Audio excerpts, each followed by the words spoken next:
फलटणमध्ये आत्महत्या केलेल्या डॉक्टरच्या गावातील ग्रामस्थ आक्रमक झाल्याचं पाहायला मिळतं। बीडच्या वडवणी तालुक्यातील कवडगाव येथे आंदोलन सुरू आहे। गावातील पाण्याच्या टाकीवर चढून हे आंदोलन सुरू आहे। एसआयटी स्थापन करण्याची मागणी या आंदोलकांकडून केली जाते। गावातील पाण्याच्या टाकीवर चढून जोरदार घोषणाबाजी सुद्धा सुरू करण्यात आली। आंदोलन सुरू असलेल्या ठिकाणी सुषमा अंधारेंनी सुद्धा भेट दिली।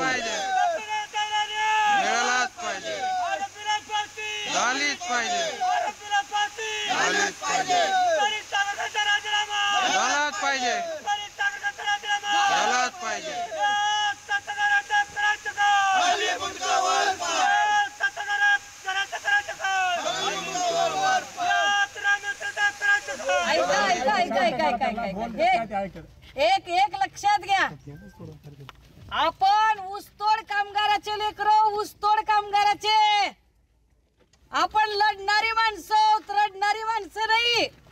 आणि आपल्याला लढायचंय, आपण काय असेच बसलेले नाही आहोत।